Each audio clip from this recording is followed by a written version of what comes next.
Ahead of Wednesday's general elections, there are fears that the alleged presence of vigilante groups in the northern region could lead to violence. The police have identified over 600 hotspots in the region. GBC 24's Murtala, Issah and Abdul Hayi Moomen have been finding out how this development is likely to affect voter turnout in the region. 2 days more to election 2016, and the Ghana Police Service has identified as many as 300 flashpoints in the northern region alone. This calls for a lot of concern. We are looking at how the police, including journalists and all other stakeholders, are preparing to ensure that when we go to the polls and when declarations are made, that these flashpoints which have been identified by the police do not become points that we would all refer to as points that generated some violence after the elections. I have a colleague here in Tamale. He is our regional reporter, Murtala Issah, who knows a lot about the ins and outs of political coverage in the region. Murtala, thank you very much for joining us here. What can you tell us about the situation in the region ahead of the elections?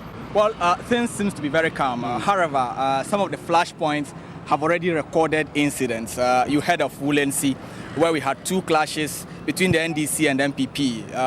Last week I was in Salaga to cover a peace march. It could not come on because there were signals that the MPP and NDC wanted to take advantage of the peace march and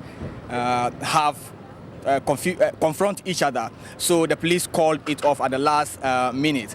We are very sure that and hopeful that nothing will happen in that day. And as long as one thing is that the police are on top, the military and everybody are on top, they will do their job. And I don't expect that things will get out of hands. I can see that the security, like the police personnel, are on the rise. They want to make sure that on election day that is coming December 7th, there are no instances where there will be fires or any other mayhem around. Already here in the northern region, during the early voting, what many people have referred to as the special voting, people have raised some concerns about issues that have arisen thereof. For instance, there is a case of the police officer who went into tantrums when he couldn't find his name on the register, kicking and throwing away tables and chairs in the process.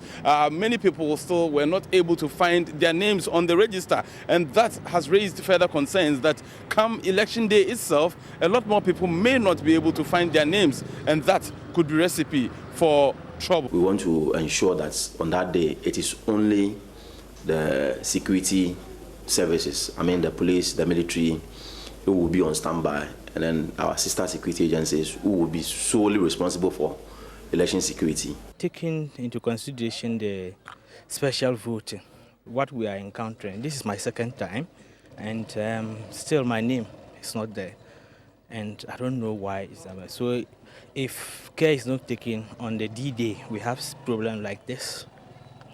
You know it. You know the. I know the security is well prepared. Other stakeholders are well prepared. People are observing. OneUp is monitoring, and other stakeholders that are also doing early warning are part of this whole process. And all the signals are being picked, and we are relaying them to the various institutions that have the capacity and mandate to respond to those threats. A couple of UDS students went to transfer their vote at the EC, and then what happened there really scared me. But concerning that incident too, I believe security will be enforced. So come December 7th, I'm going to go out and vote without any fear. I'm actually a bit scared, a bit shaken, because even during when students were supposed to transfer their votes, there were some clashes. And for me, coming from Accra with my parents and everybody there, it's a bit scary because I would love to go back during the Christmas. And I'm of the view that, well, although people are concerned about security, I think people in Ghana do love their country.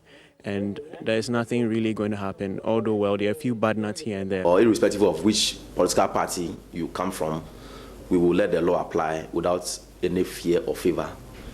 Abdul, Moomen, GBC 24, Northern Region.